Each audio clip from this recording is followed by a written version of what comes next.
will. We're down now to verse number 30, and we will just kind of work our way down through here, these events and so forth. Mark 6, verse number 30, and the apostles gathered themselves together unto Jesus, and told him all things, both what they had done and what they had taught. So this will bring us back up to verse 12, reach back into verse 12 and 13. And they went out and preached that men should repent, and they cast out many devils, and anointed with oil many that were sick, and healed them.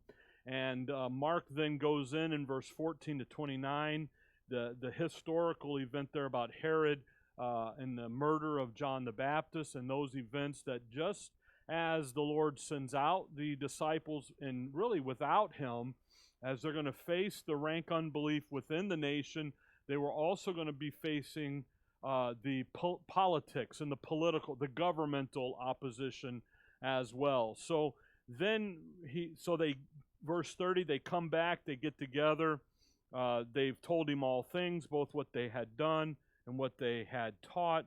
Verse 31, and he said unto them, come ye yourselves apart into a desert place, and rest a while, for there were many coming and going, and they had no leisure so much as to eat. So we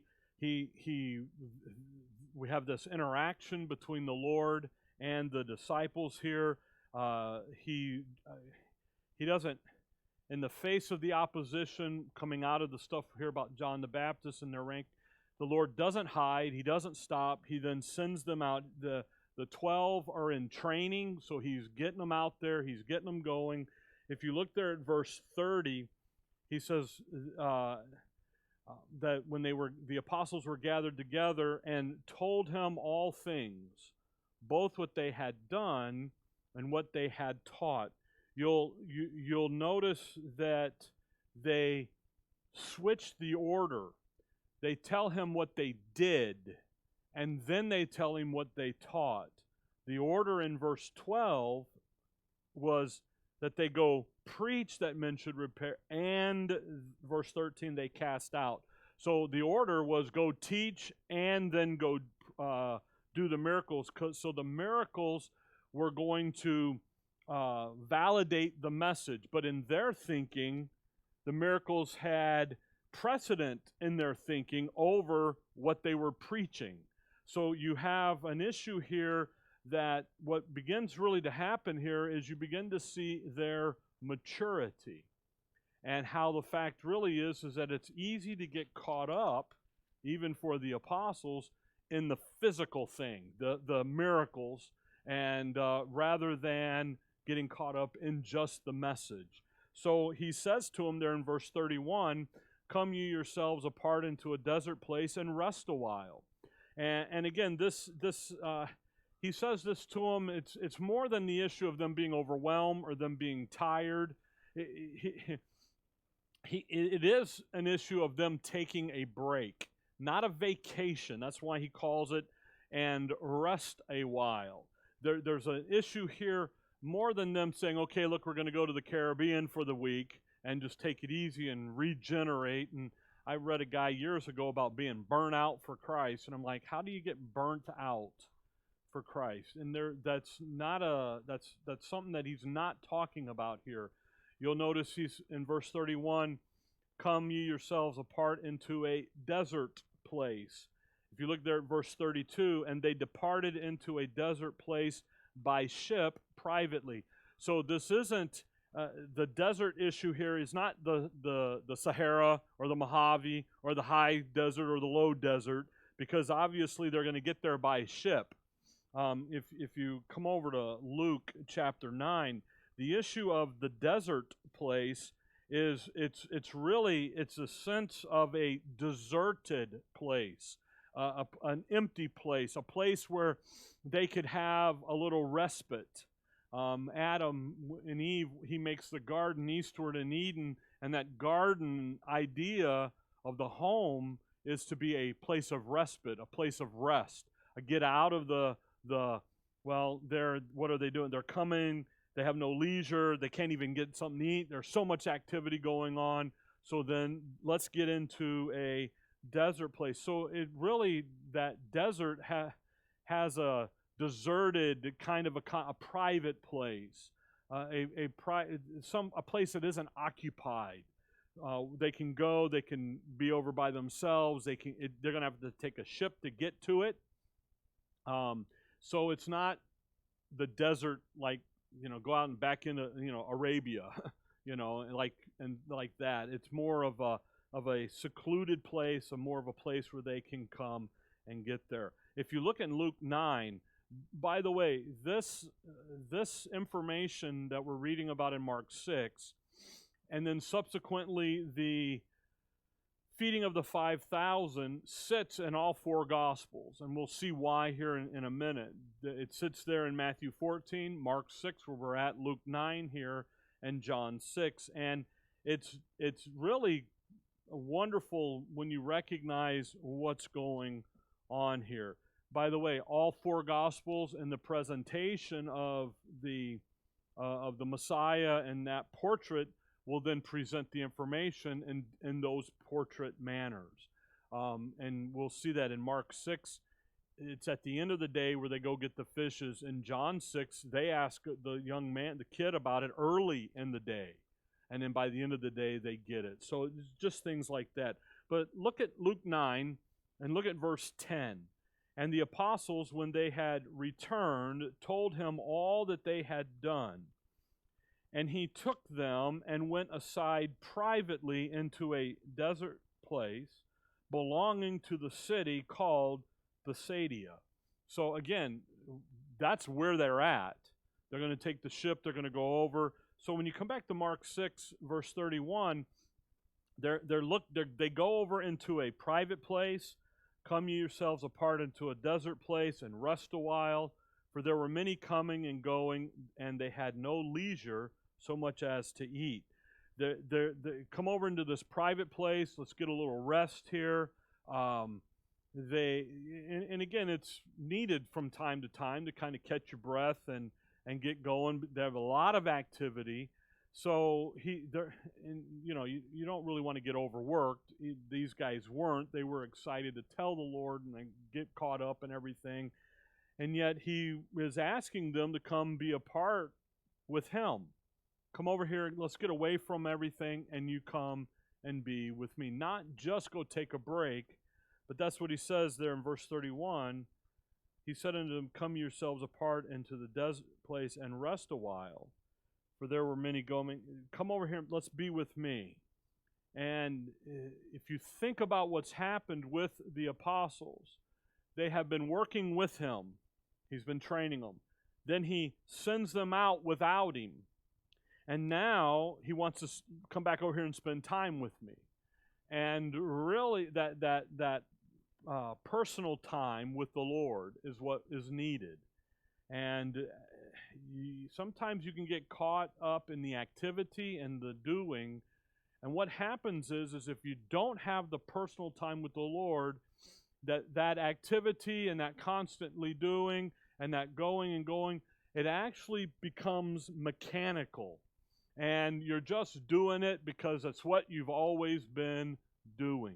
You've just been going on and on and on. So these guys, even Paul, even us today, you just, constantly going without that personal time with the Lord. So they're still in training.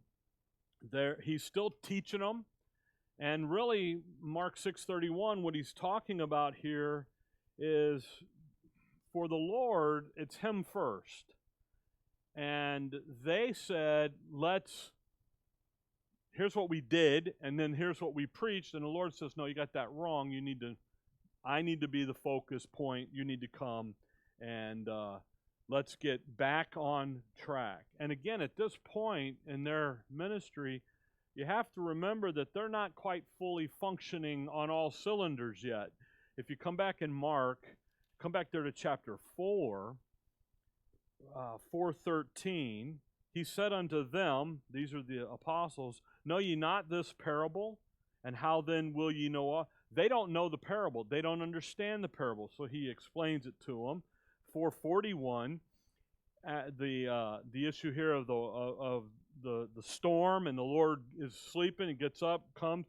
Verse 441, and they feared exceedingly and said one to another, what manner of man is this that even the wind and the sea obey him? See, they're not quite there yet. They're still learning. They're still in training. Chapter 6, if you look there at verse 52, for they considered not the miracle of the loaves, for their heart was hardened. Again, we're going to see the feeding of the 5,000. Then we're going to see the Lord walk on the sea, and they are all caught up, and they're having a problem with the storm, with him walking in the storm and all that.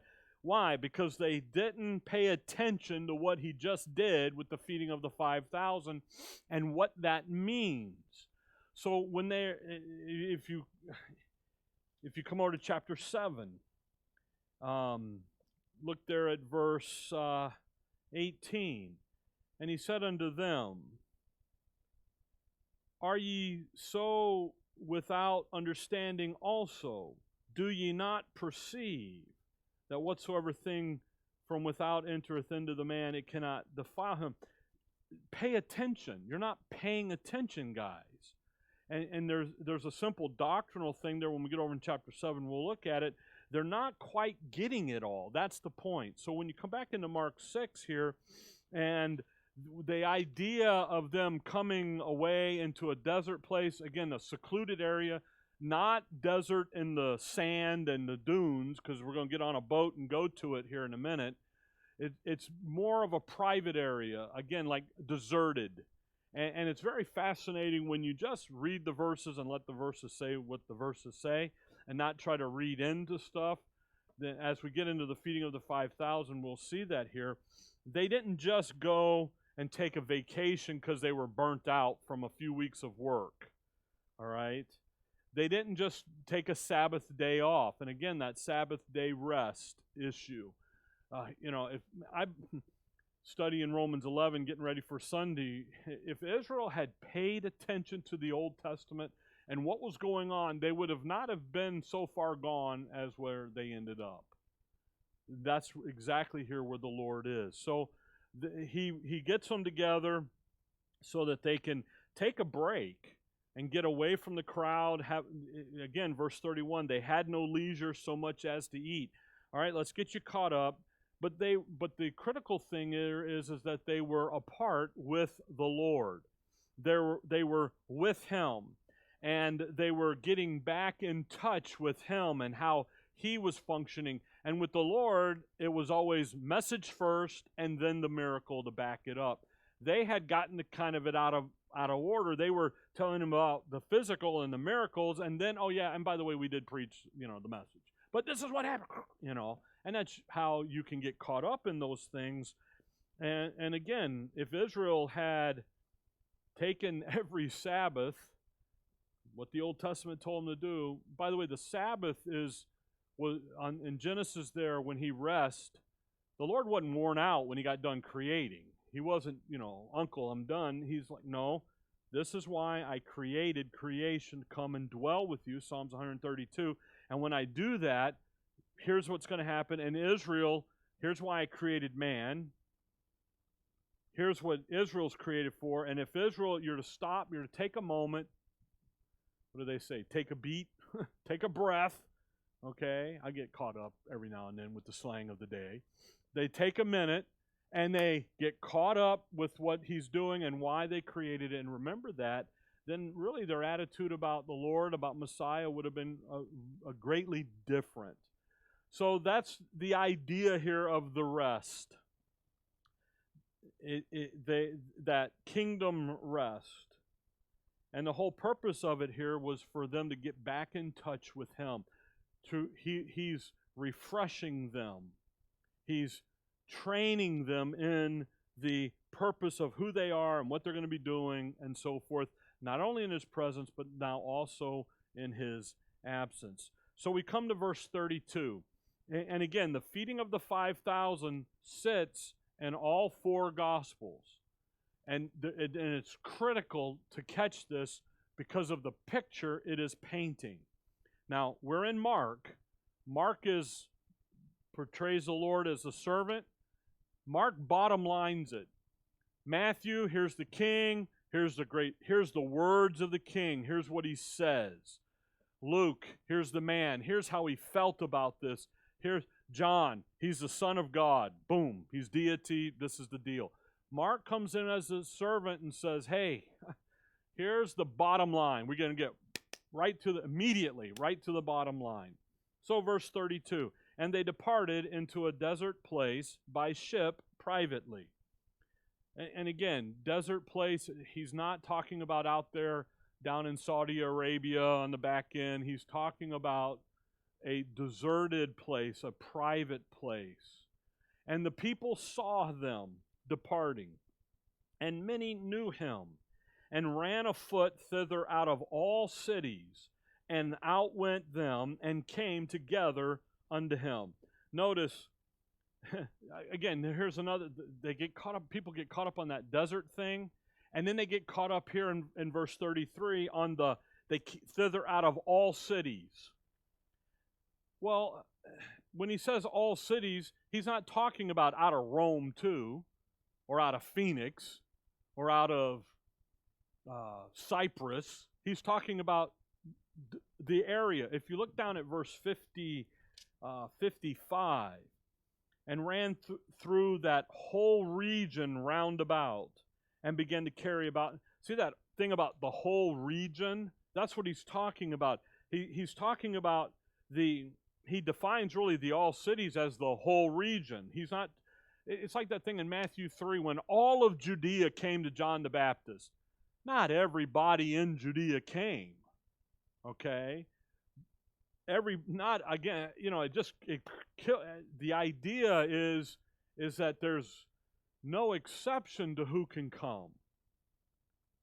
So again, as you read down through this desert and the cities and everything, just let your Bible say what it says and take that normal reading and the sense of it and everything. Verse 34. And Jesus, when he came out, saw much people, and was moved with compassion toward them, because they were as sheep not having a shepherd. And he began to teach them many things. Now, there's a lot going on here. And now verse 35, and when the day was now far spent. See that thing about the day far spent? So Mark's recordings here are at the end of the day. But notice this issue about him seeing them, verse 34. And the first thing he did was he had compassion on them. And when he came out and saw much people and was moved with compassion toward them, because they were as sheep not having a shepherd, and he began to what? Teach them. The first thing he does is he begins to teach them. Come over with me to Psalms 132. And this thing here about the compassion and the teaching. The word was to be first. He came to serve. He came to do that, and he's going to feed them. But the first thing is he taught them. Now he's going to follow up the teaching with the miracle and with the feeding. But the first thing he did is he's going to be their shepherd. They're as sheep without a shepherd. So in the Psalms, and literally what we're going to see him do here is he's going to start fulfilling some of the Old Testament pictures of the Messiah. And he's literally going to demonstrate himself to be the Messiah. And any Jew, Psalms 132 is about the Davidic covenant. Any Jew that understood the Old Testament would have caught on to what he was doing. When he says there, they were as sheep not having a shepherd. That's a quote out of Psalms. We'll see it in just a minute. And he's right with them. Psalms 132, verse 1. Lord, remember David and all his afflictions, how he sware unto the Lord and vowed unto the mighty God of Jacob. Surely I will not come into the tabernacle of my house, nor go up into my bed. And I will not give sleep to my eyes, or slumber to my eyelids, until I find out a place for the Lord, a habitation for the mighty God of Jacob. David wanted to build the Lord a house. 2 Samuel 7. He wants to do it. That's a great desire of him. And the Lord says what? And you can't do it. You can lay in the provisions. Here's the blueprints, but your boy Solomon's going to do it. Now drop down to verse 8. Arise, O Lord, notice, into thy rest, thou and the ark of thy strength. So he's wanting to build a place for the Lord to have a habitation, and he's wanting to build a place of rest. Verse 11, the Lord has sworn in truth unto David, he will not turn from it. Of the fruit of thy body will I set upon thy throne. If thy children will keep my covenant, my testimony, that I shall teach them. Notice, teaching is first. Their children shall also sit upon thy throne forevermore. What's he going to do? Thy rest. Mark 6, what did he tell them to do? You come over here, part with me privately, and what? Rest. That's that idea here of the Lord resting in Israel and Jerusalem and so forth. But he's going to teach them. That's the issue. They're going to teach, they're going to learn, they're going to grow. Verse 13, for the Lord hath chosen Zion, he hath desired it for his habitation. This is my rest forever. Here will I dwell, for I have desired it. Again, key verses on why creation was even created. What's he going to do? A place for him to dwell, for him to habitate. I will abundantly bless her provision. Now watch. I will satisfy her poor with bread. Now Jehovah's talking. We're talking about his habitation. We're talking about his rest. We're talking about the kingdom. And what does he say he's going to do? I will what? Satisfy her poor with what? Bread. That's what the feeding of the 5,000 is going to point to. He's fulfilling this prophetic picture here, the prophetic type, and in Mark 6, and really Matthew, Mark, Luke, and John, the whole of the feeding, and he's demonstrating himself to be the Jehovah who will come, set up the kingdom, provide the rest, and then feed the poor, feed the people with bread. That's what he's picturing. So when you come back to Mark 6, what we're seeing is a picture of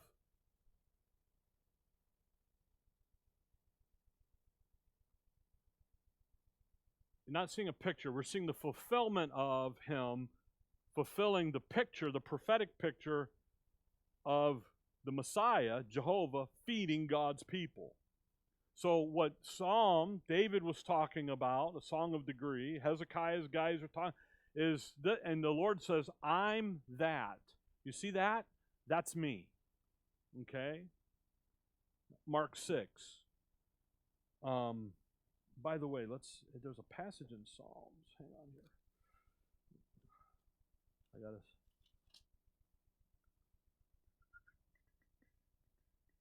Yeah, okay. So Mark 6, look if you will at verse 35 again. And when the day was now far spent, his disciples came unto him and said, this is a desert place, and now the time is far past. Send them away, that they may go into the country round about, and into the villages, and buy themselves bread, for they have nothing to eat. He answered and said unto them, give ye them to eat.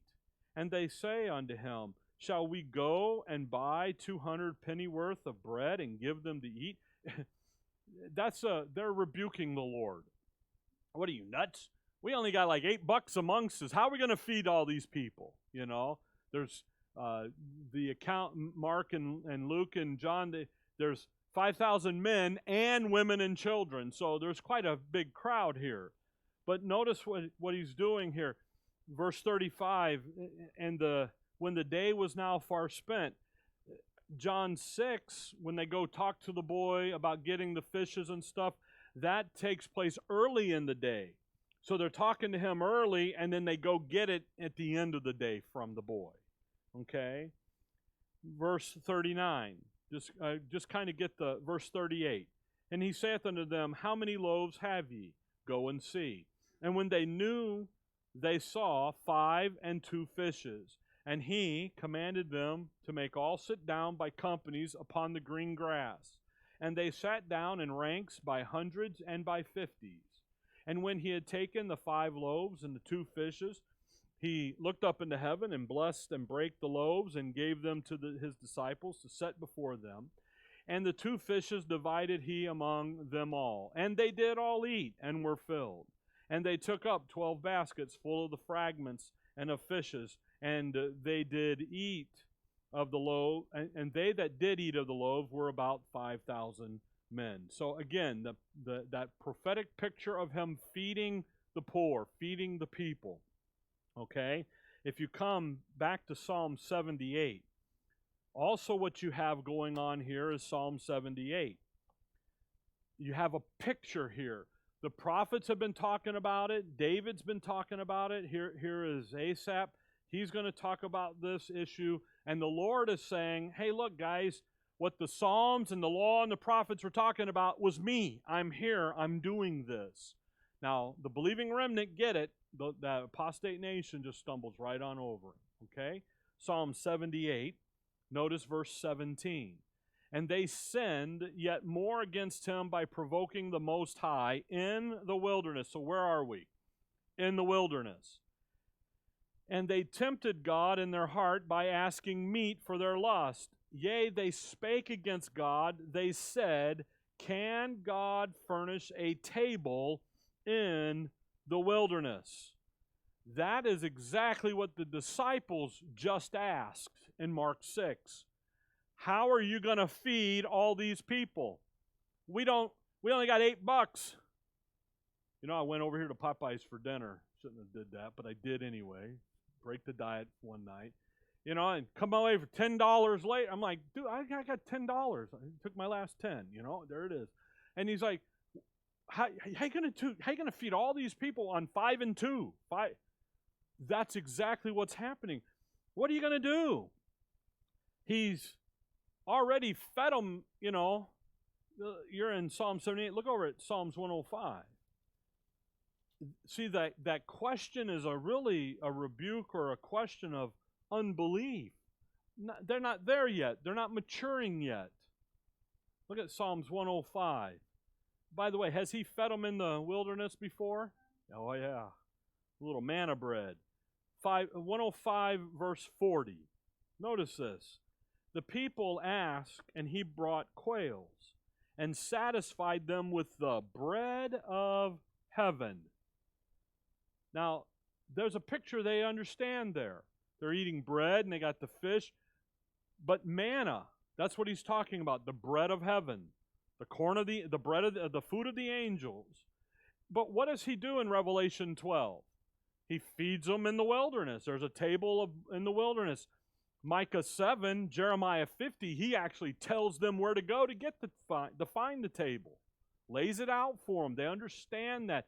And so in Mark 6, what he's doing is he's just demonstrating that he is the one that's going to do this. He's going to lay it out. Okay? By the way, you're in Psalms. Just look over there at Jeremiah 50. Just so you can see this. You know, sometimes I make comments and I say things and people go, huh?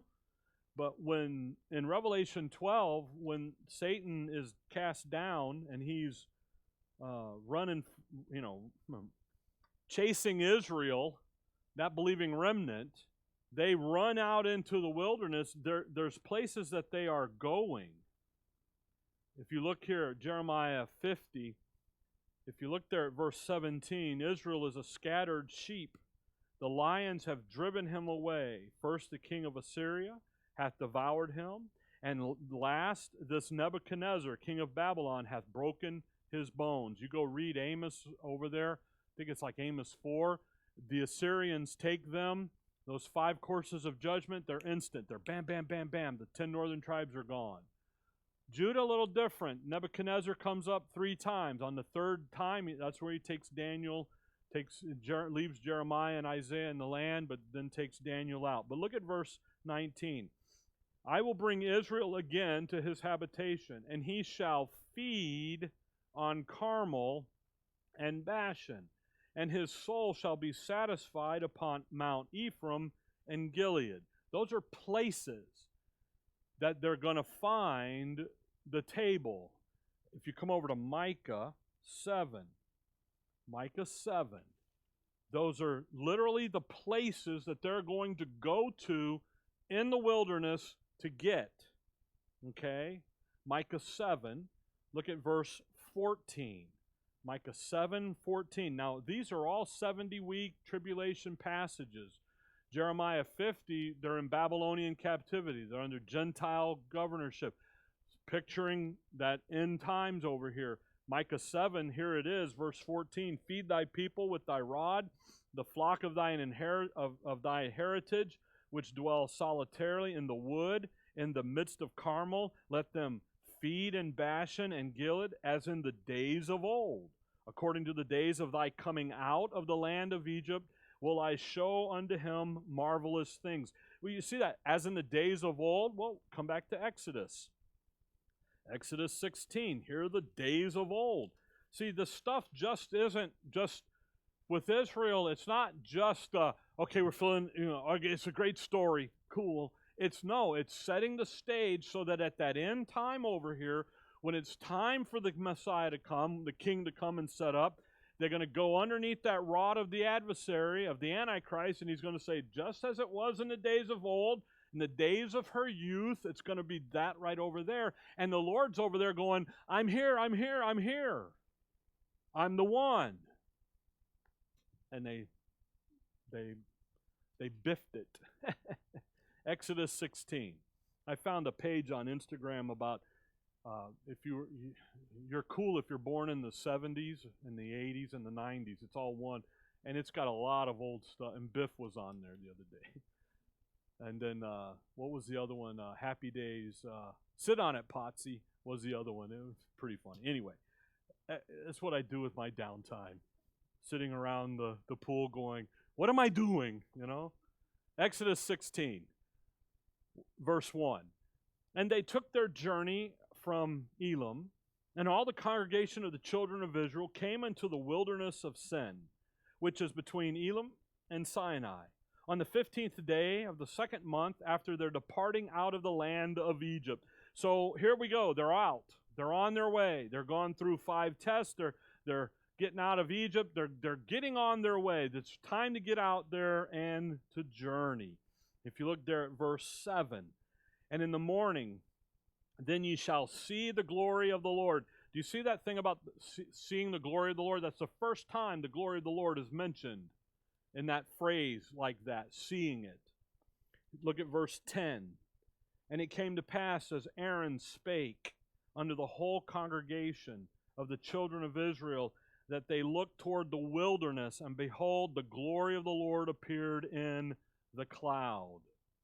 So that's where we're at. We're in the wilderness. Look, if you will, I'm looking for the manna. Where'd it go? Verse 15. We'll get there. Verse 14. And when the dew that lay was gone up, behold, upon the face of the wilderness there lay a small round thing, as small as the hoar frost on the ground. And when the children of Israel saw it, they said one to another, it is manna. For they wist not what it was. And Moses said unto them, this is the bread which the Lord hath given you to eat. And they eat manna, verse 35, and the children of Israel did eat manna 40 years until they came to a land inhabited. They did eat manna until they came unto the borders of the land of Canaan. And what was in the land of Canaan? It was a land flowing with what? Milk and honey. So here the Lord is providing in the picture all the way up to the kingdom. Because when they're in the kingdom, that's the good stuff. What are they out here doing? They're eating manna. They're eating this. And you know what Israel did? They thumbed their nose at it. And they're like, hey, we want the flesh pots of Egypt again and all this stuff.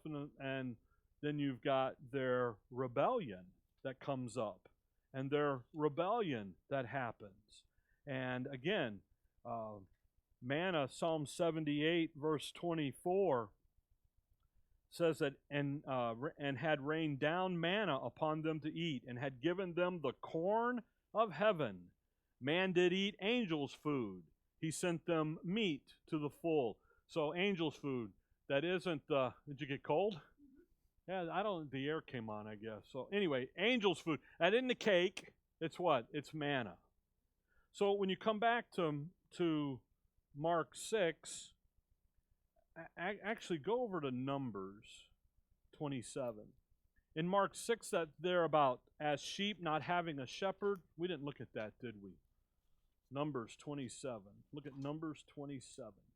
So in Mark 6 there, verse 34, they were as sheep not having a shepherd. Look at Numbers 27 and verse 15. Numbers 27:15. Now, this is going to be Joshua appointed to take over when Moses dies. Verse 15. And Moses spake unto the Lord, saying, Let the Lord, the God of the spirits of all flesh, set a man over the congregation, which may go out before them, and which may go in before them, and which may lead them out, and which may bring them in, that the congregation of the Lord be not as sheep without which have no shepherd. And the Lord said unto Moses, Take thee Joshua, the son of Nun, a man in whom is the Spirit, and lay thy hand upon him, and off you go. It's interesting that phrase, a sheep not having a shepherd, has a very special meaning in Israel's history, and that is that there's going to be one, go back to Mark 6, that's going to take the place of Moses. And the Lord stands there, not in the spirit of Elijah, but as the prophet like unto Moses. And he stands there. See, that's what the Lord says to him. If you guys had believed who I was, John the Baptist would have been Elijah, and I would have been the prophet. Now, by the way, they still would have had to crucify him. But it wouldn't have been done with wicked hands. See? They still had to have that spiritual sacrifice take place. So the death, burial, and resurrection still had to take place for that spiritual component to be, for the righteous blood to be shed. They didn't have it. He did. But it wouldn't have been done with the wicked hand aspect. So when you come back to Mark 6 here, here's the one who is the prophet like unto Moses. And it's not again, when Christ is talking to him here, that's what's going through his mind, is all of these and he's like, guys, I'm the one. Here I am. So they were missing it. They weren't catching it. They're looking at it going, how are you going to feed all these people? See, they're looking at the moment and missing the big. And the Lord is laying in the big. I'm here to fulfill. So verse 40. Well, actually verse 39. They're going to sit by companies upon green grass. Does that sound familiar?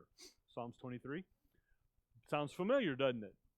Hey, the Lord, He lead us by the river, the green grass and all. Here He is. See, those little things wouldn't have been lost on the believer, any Jew who understood his Bible. He'd have caught that. Notice they're going to, verse 40, they sat down in ranks by hundreds and by 50s. Now, that's important because that shows the wisdom on the moment. You've got this 5,000 men plus women and children, we find out in the other accounts. And what's going to happen when it's time to eat? When we have the potluck next door, I got to tell everybody like 10 times, don't go rushing through the door, let the ladies tell you when it's ready. Why? Because it's time to eat. We're going to stampede. So he sets them out. Come back with me to Exodus 18. He sets them in ranks by hundreds and by 50s. And that's key. That's a critical thing. He organizes them in a very unique and special manner. Exodus 18 and verse 21. Now this is Moses here, and he's organizing up Israel. Moreover, thou shalt provide out of all the people able men, such as fear God, men of truth, hating covetousness, and place such over them to be rulers of thousands, and rulers of hundreds, and rulers of fifties, and rulers of 10. Moses organized Israel in thousands, hundreds, tens, and fifties, and tens. So in Mark 6, when they set this up, how did they rank him? Hundreds and fifties. And what he's doing here is he's demonstrating to the people, this guy is following Moses. The one we follow, he's following by look at how he organized us. He didn't just let it go, okay, everybody over here, from here. No, he set it up. He organized them. Why? Because he knew to follow Moses. And again, it's all the little things, the green grass, Psalms 23, the different things that are here that would make a believing Israelite know that what he's doing is he's demonstrating that he is who? Messiah. He's Jehovah. They're seeing the big thing here. Psalm 78, Psalms 105, told them all about the wilderness. And right in the midst of all that trouble, John the Baptist has been murdered. The rank unbelief in the nation. He's sent them out. And yet, what is he doing? He's now providing for them. He's stepping up and saying, I am the Messiah. I am Jehovah.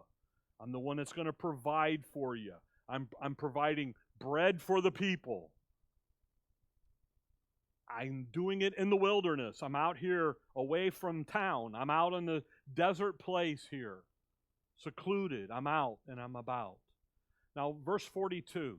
And they did all eat and were what? Filled. Nobody went home hungry. He took them. He breaks the bread. He blessed it. And out they go. Sets it before them. Verse 41 there. There's no stampede. It's organized. The wisdom of it, following Moses, sets it there, feeds them. Verse 43. And they took up 12 baskets full of the fragments and of the fishes. When he says fragments here, he's not talking about crumbs. Okay? You'd be nuts how people do this. Oh, he's out there they're out there. No, look at 41. And when he had taken the 5 loaves and the 2 fishes, he looked up to heaven and blessed them, and what? Break the loaves. And gave them to the disciples to set before them, and the 2 fishes divided he among them all. So the fragments, they're picking up the pieces. So in other words, he's over here, and he's like, all right, this is a section. He breaks it up. Everybody in the section eats, and there's still stuff left there on the table. He comes over here, breaks up the bread, and there's still stuff. And they literally had enough. They had 12 baskets full. Enough for the whole nation.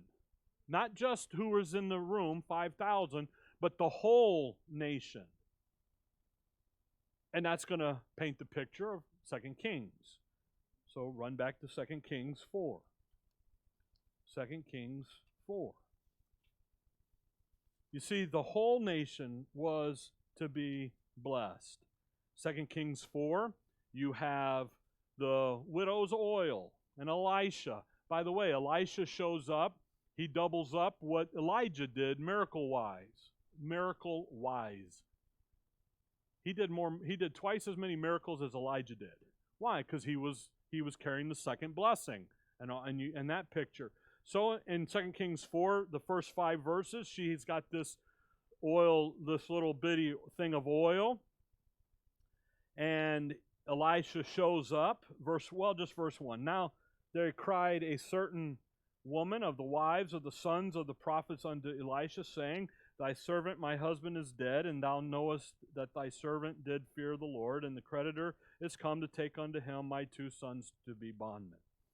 And Elisha said unto her, What shall I do for thee? Tell me, what hast thou in thine house? And she said, Thy handmaid hath not anything in the house save a pot of oil. Then he said, Go, borrow thee a vessel abroad of all thy neighbors, even empty vessels, borrow not a few. And when thou art come in, thou shalt shut the door upon thee and upon thy sons, and shalt pour out unto all those vessels, and thou shalt set aside that which is full. So she went from him, and shut the door upon her and upon her sons, who brought the vessels to her, and she poured out. And it came to pass, when the vessels were full, that she said unto her son, Bring me yet a vessel. And he said unto her, There is not a vessel more. And the oil, what? Stayed. Why?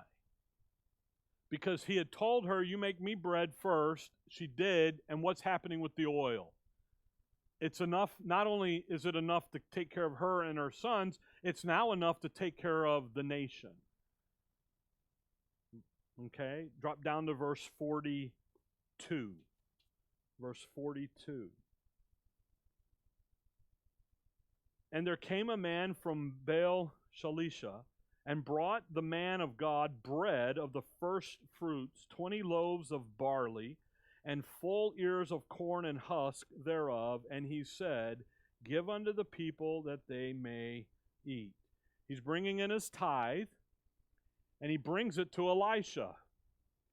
And he says, Take it and give it to everybody so they can eat. And his servitor said, What should I set this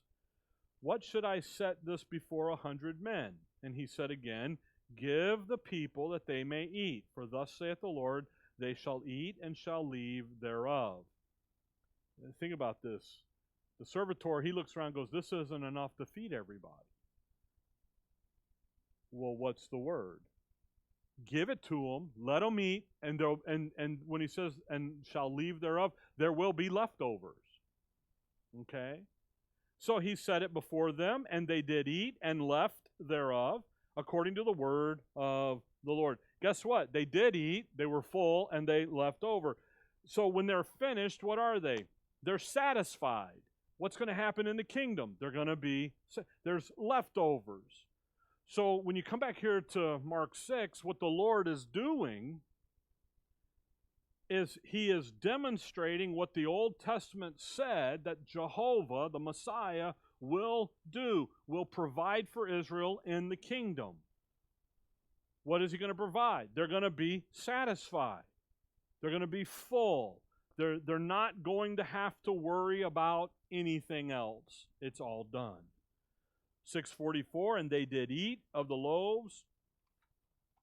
And they that did eat of the loaves were about 5,000. There's a thing here the 12 baskets, the whole nation is going to be satisfied. They ate. How many? 5,000. Now, we got a few minutes before the hour. Look back up at verse 36, because there's something in here that I want to catch before moving along. But notice verse 36.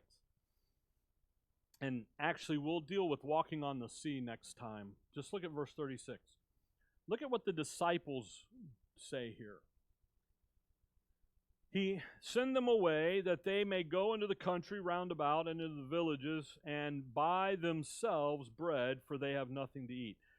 You know what the disciples say? Let them go figure it out on their own. Let them go.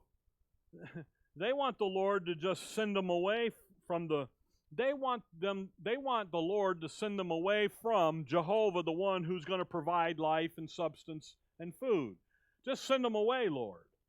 Okay? Now, look down at verse 52. For they considered not the what? The miracle of the loaves, for their heart was hardened. Now come over to John 6. John chapter 6. All right? So, after the feeding of the 5,000, and after he walks on the water with the storm, the Lord is going to take this opportunity to kind of straighten them out a little bit. He's going to give them an opportunity. He's going to take the occasion to teach them what the bread symbolized, what it meant. He's going to do it, and you really see it in John 6. So just look there, okay? John 6. In John 6, you start in verse 22. The day following, when the people which stood on the other side of the sea saw. So in verse 6, you've got the feeding down through 59, you have the discussion about the bread. If you notice verse 35, and Jesus said unto them, I am the bread of life. Okay, so the feeding of the 5,000 is in the first 14 verses. Verse 15 to 21 is the walking on the water, the storm. Mark 6:52 says they hardened their hearts. They hadn't considered the miracle of the loaves. He then takes the opportunity in 22 to 59 to tell them what the bread meant. So they've got that understanding. Now look at verse 60. You're with me? We did that really quick other than reading all the verses. Who is he? He is the bread of life. That's who he is. Verse 60. Many therefore of his disciples, when they had heard this, said, This is a hard saying. Who can hear it? When Jesus knew in himself that his disciples murmured at it, he said unto them, Doth this offend you? What and if ye shall see the Son of Man ascend up where he was before? It is the Spirit that quickeneth, the flesh profiteth nothing. Now watch, the words that I speak unto you, they are spirit and they are what? Life. The disciples send them away, Lord, and he's like, wait a second, life is right here. You guys aren't catching this. You don't understand what the bread's representing. The bread's representing me as life, giving. Verse 64, but there are some of you that believe not. For Jesus knew from the beginning who they were that believed not and who should betray him. Isn't that interesting? And he said, Therefore said I unto you, that no man can come unto me except it were given unto him of my Father. From that time, many of his disciples went back and walked no more with him. Fettering out the unbelieving element, even amongst his own disciples. 67. Then said Jesus unto the 12. Now, okay, so here's the apostles. Will ye also go away? Okay, you see these guys. Hey, guys, they just left. Will you leave too? Now watch Peter. Then Simon Peter answered him, Lord, to whom shall we go? Thou hast the words of eternal life, and we believe and are sure that thou art the Christ, the Son of the living God. Well, wait a minute. You just told the 5,000 to take a hike. And now, after the Lord taking the occasion to train them, teach them, what's Peter saying? You're where the life is. We ain't going anywhere, man. Then why did they say these guys? It's immaturity. It's just they're caught up in the moment. They're looking at the physical rather than the spiritual. What they do when they came into the Lord, Mark 6, they told him what they did and then what they taught. They got it all kind of jumbled up, and he's squaring them away. So what he's doing here is who's going to feed them? Mark 6. Who's going to feed them?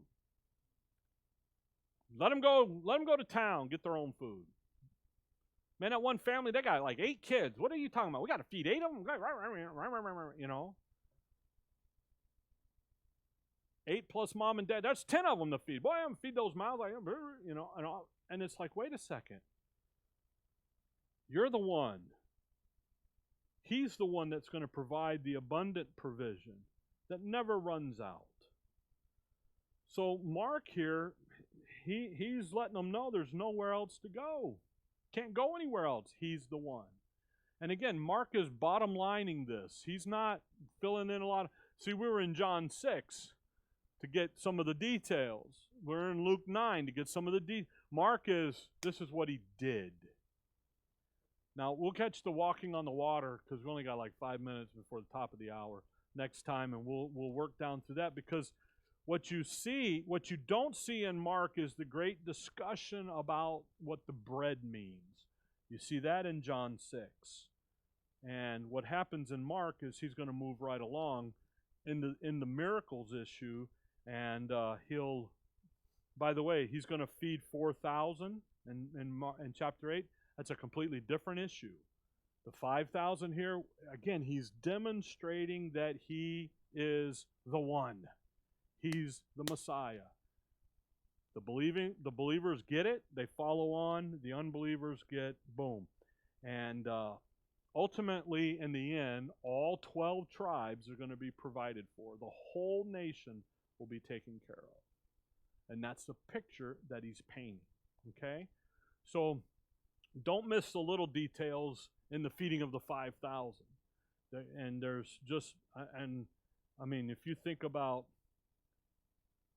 5 and 2, you think about the 5,000. Those numbers mean stuff in Israel's history. In the Acts period, the first converts there in Acts 2, there are 3,000 added to the church. And that's because Exodus 32, 3,000 of them die in one day. And there's a whole thing about that. So those numbers begin to they mean something. They're just not tossed out there. There's some significance to it. Okay? All right, so we'll pick up Mark 6. We'll look at walking on the sea, walking on the water next time, and move down into what's going on. Okay? All right. Heavenly Father, we thank you for the evening, Lord. We thank you for the time spent in your word and the study of it and the enlightenment that we get from it and the caution that we have, and yet at the same time the wonderment we have at your word, and that it is spirit and that it is life. In your name we pray.